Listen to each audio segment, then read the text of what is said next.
हमारे प्लेयर्स को लेकर खतरा है, बांग्लादेश ने कहा। तो उस पर आईसीसी ने उनको कहा कि जी आपका एक अंपायर है शरीफुद्दौला, वो फ़िलहाल जो हैं वो इंडिया में बैठे हुए हैं और वो इंडिया और न्यूजीलैंड की जो इस वक्त ओडीआई सीरीज़ चल रही है उसमें he is one of the officiating umpires. तो उनकी सिक्योरिटी को लेकर तो ऐसा कुछ भी नहीं हुआ है। और दूसरी चीज़, जो आईसीसी की जो रिस्क असेसमेंट टीम है वो इंडिया आई है और उन्होंने जो रिपोर्ट दी है उसके हिसाब से भी कोई सिक्योरिटी थ्रेट नहीं है। बट बांग्लादेश क्रिकेट बोर्ड जो है वो गा रहा है वही धुन जो शायद से उनकी सरकार उनको कह रही है। ठीक है, क्योंकि वहाँ पर भाई सत्ता परिवर्तन हुआ है, सत्ता बदली है, तो हर चीज़ें जो हैं इस वक्त जो इंटरिम गवर्नमेंट है उसके मुताबिक हो रही हैं।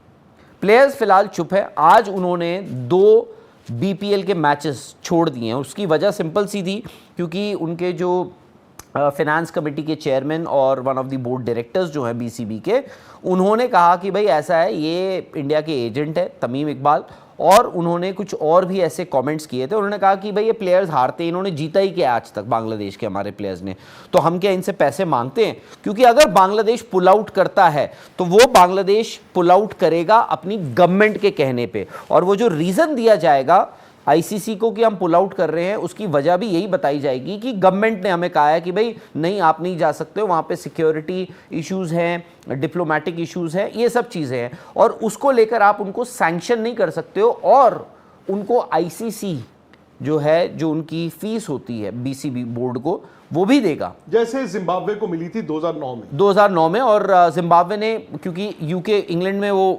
T20 वर्ल्ड कप हुआ था और जिम्बाब्वे ने कहा हम ट्रैवल नहीं कर सकते और ना करेंगे, और उसके बाद उनकी जगह स्कॉटलैंड को लेकर आ गए थे और जिम्बाब्वे को पूरी टूर्नामेंट की जो फीस बनती थी उनकी वो भी मिली।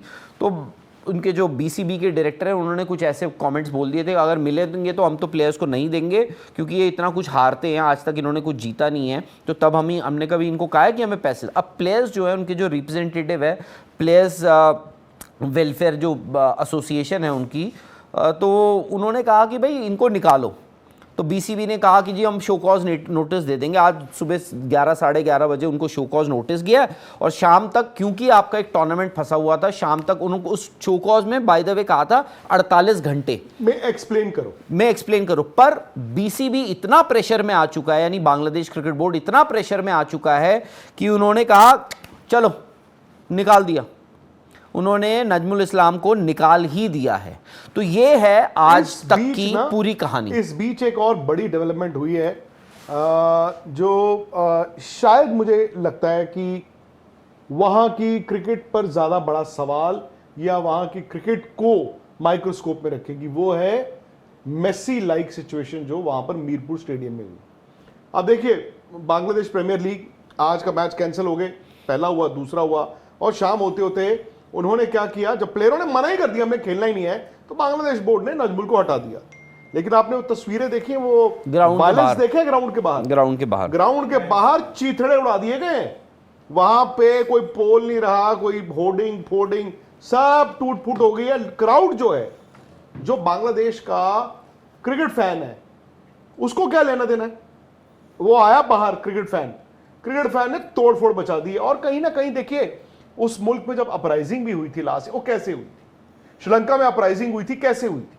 वो सड़क से ही शुरू होती है ना, एक बंदा ही पत्थर उठाता है, उसके बाद तो फिर कहां आग लग जाए पता नहीं चलता। सो माय पॉइंट इज कि वहां पर क्रिकेट में आग लग गई है। अब देखिए, बांग्लादेश आज से कुछ दिन पहले क्या था, बांग्लादेश कंट्री इंडिया के against, Bangladesh cricket board India के against, and obviously apparently cricket fan और क्रिकेट प्लेयर भी इंडिया के अगेंस्ट होना चाहिए था। लेकिन तमीम इकबाल ने एक बात बोली, उन्होंने कहा यार क्यों बेवकूफी करते हो, अब लंबा सोचो, बैठ के मसले को सॉल्व करो बीसीसीआई के साथ। फिर उनको इंडियन एजेंट, ये वो सारी बातें हो गई। अब प्लेयर आज तपे हुए हैं। अब देखिए, मैं प्लेयरों की दाद भी देता हूं, राहुल, दाद देता हूं प्लेयरों की बांग्लादेश के, उन सब ने अपना अपना लगा दिया दाव पे। आज मेहदी हसन तो करंट प्लेयर है ना, ये जो क्रिकेटर्स एसोसिएशन होती है पुरानी, ये तो चलो ठीक है, पुराने प्लेयर होते हैं भाई। बांग्लादेश प्रीमियर लीग में जाके 2 मैच छोड़ देने, टीमें आई नहीं, 4 टीमें नहीं आई ना आज, प्लस जो करंट बांग्लादेश के प्लेयर हैं, मेहदी ने बोल दिया ना आज जाके उसने कहा ऐसा है, ये जो बात की है इन्होंने कि जी इनको, हमें तो आईसीसी से पैसा मिल जाएगा, प्लेयरों को हम क्यों कॉम्पनसेट करें, ये क्या कर। उन्होंने कहा आईसीसी से पैसा क्यों मिलता है, क्योंकि हम खेलने जाते हैं। सो प्लेयर ने भी बगावत की है। और मैं ये मानता हूं कि इसको अगर बांग्लादेश में अंडर प्ले किया जा रहा है या वहां पे उनको लग रहा है कि इंडिया के खिलाफ नफरत जो है वो पूरे मुल्क में है, उसको आप भुना दो। मुझे लगता है राहुल, कहीं ना कहीं आज ये जो बगावत बाहर, एक तो मैदान के अंदर, एक मैदान के बाहर जो लोगों ने की है, I think that is also an indication. चिंगारी थी वो आग में कब तब्दील हो जाए पता नहीं। और अगर बांग्लादेश में कोई भी इस ब्रॉडकास्ट को देख रहा है और वो अपने आप को क्रिकेट फैन कहता है, तो मैं चाहूंगा कि वो आराम से बैठ के सोचे। मुझे नहीं मालूम, ऑब्वियसली जिस तरह मुस्तफिजुर गए, शायद वहां पर वो they must be very angry कि मुस्तफिजुर को रख के निकाल दिया गया। बट आपको सिचुएशन ये नहीं देखनी होती कि 10 दिन पहले क्या हुआ था, आप सिचुएशन देखो 10 दिन बाद क्या होगा। अगर आज बांग्लादेश अड़ा रहा और आईसीसी ने कह दिया नहीं, तो बांग्लादेश का नुकसान कितना है क्रिकेट का। और मैं जानता हूं उस मुल्क में ऑब्वियसली फुटबॉल भी पैशन है, बट फुटबॉल वो नहीं है जो क्रिकेट है। भाई बांग्लादेश भी छोटा मुल्क है in terms of size, cricket वहां पे इतनी पॉपुलर है। और वो ऐसा मुल्क है जहां पे क्लब क्रिकेट पॉपुलर थी जब उनको टेस्ट स्टेटस नहीं मिला था। तब इंडिया से प्लेयर जाके खेलते थे, पाकिस्तान से द ग्रेट वसीम अकरम ने जाके वहां पे क्लब क्रिकेट खेली है यार, उनका वो रुतबा था। सो अगर उस मुल्क में लोगों को लगता है कि सिर्फ इंडिया की नफरत के कार्ड के आगे हम ना क्रिकेट को सड़क पे बेच देंगे, और पॉसिबल नहीं है। And I would appeal to every Bangladesh cricket fan कि वो थोड़ी सोच समझ के साथ आगे बढ़े। और इसमें अगर उनकी टीम को सिक्योरिटी इशू है वो बात करें, मैं नहीं कहता हूं किससे? भाई आप आईसीसी से बात नहीं, करें। बट मैं, आप मुझे बताइए, मैं- ठीक है, बांग्लादेश क्रिकेट बोर्ड गया आईसीसी के पास, वो उन्होंने कहा हमें सिक्योरिटी इशू है। वन ट्रैक लेके गया ना, आपने कहा सिक्योरिटी इशू है, और मैं ये मानता हूं कि आज आईसीसी ने कहा कि भाई इंस्पेक्शन हो गया, हमारी जो रिस्क असेसमेंट टीम होती है वो गई है, नहीं है कोई रिस्क। दूसरी चीज, आपके जो एक अंपायर हैं शरीफुद्दौला, वो भी वहां मौजूद हैं, वो तो आराम से अपनी जिंदगी। देखो वो तो मैं भी कहता हूं कि अगर आप वो अंपायर थे इंडिया में, उनको खतरा नहीं तो टीम को। राहुल, ये मैं उस दिन भी बोला था, मैं और निखिल नाज जब गए थे हम नहीं, आप you went there कोई as इक्वेट in- नहीं कर सकते कि नहीं, मुझे और निखिल को खतरा नहीं था तो तुम्हारी टीम को भी नहीं है, ऐसा नहीं है।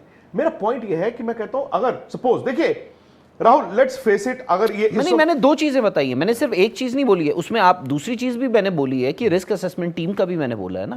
नहीं, मैं समझ गया। तो अश्योरेंस और क्या दूं मैं आपको? नहीं, अश्योरेंस में आपके लिए एनएसजी थोड़ी ना छोड़ देंगे। There are multi layers to that also ना। पहला आप मेरे पास आए आईसीसी के पास, आपने कहा कि जी इंडिया में हम सेफ महसूस नहीं कर रहे हैं, हमारे प्लेयरों को खतरा है। और मैं मानता हूं कि आईसीसी को उस चीज को सीरियसली लेना होगा।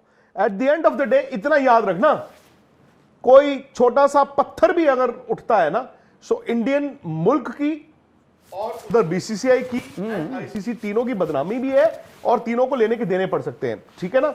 तो इंडिया भी चाहेगा कि वो बीसीसीआई और आईसीसी के साथ कोऑपरेट करे, जो मैक्सिमम सिक्योरिटी है उनको दी जाए।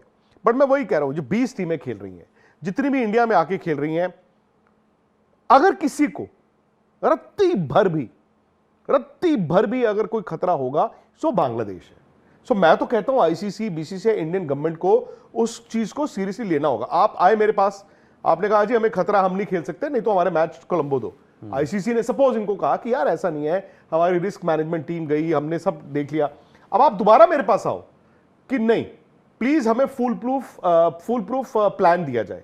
फिर आईसीसी उनको कहेगा चलो आप अपनी सिक्योरिटी टीम भेज दो, देखो वक्त नहीं है, अब भेज दो, हम इंडियन गवर्नमेंट के साथ या जो भी है उनके साथ आपको बिठा देते हैं, एंड वो they will work out a plan. Third stage is, आपको फिर ये सिटी स्पेसिफिक बात करनी पड़ेगी। उनका तो वैसे भी बहुत ही लोकलाइज्ड है ना, उनको ये कहना पड़ेगा, तो कैलकाटा बांग्लादेश से आप बाहर निकालो उन्हें, उनको, हाँ बांग्लादेश को ये कहना पड़ेगा सपोज कि देखिए हमारे यहाँ पे बांग्लादेश में भी 12 तारीख को इलेक्शंस हैं और इंडियन बंगाल में भी इलेक्शंस हैं, और अब वो अगर वो फैन हो रही हैं प्रॉब्लम्स, तो कोलकाता जो कि हमारा घर था एक तरह से, आज हम वहां पर सेफ नहीं महसूस करते। ICC should be willing and Indian government also कि ठीक है एक काम करते हैं, आपके जो कोलकाता के 3 मैच हैं यार हम ना इसको डाउन साउथ ले जाते हैं। साउथ मैं में तो कर देते हैं। पहले दिन से चेन्नई बोल रहा हूं, मैं पहले दिन से कह रहा हूं कि आप चेन्नई ले जाओ। आज मतलब थ्रेट परसेप्शन अगर 1% उनको कोलकाता में लगता है तो चेन्नई में तो वो 0% हो जाएगा ना। सो अब उसमें Bangladesh cricket board also has to be prepared. अब प्रॉब्लम यह है कि वो उन्होंने प्रेस्टीज इशू भी बना लिया है, क्योंकि वो बांग्लादेश वर्सेस इंडिया की लड़ाई होगी है, वो क्रिकेट की लड़ाई नहीं है। तो अब वो कहते हैं कि या तो कोलंबो या तो नहीं। अब मुझे नहीं पता अब आईसीसी क्या करेगा।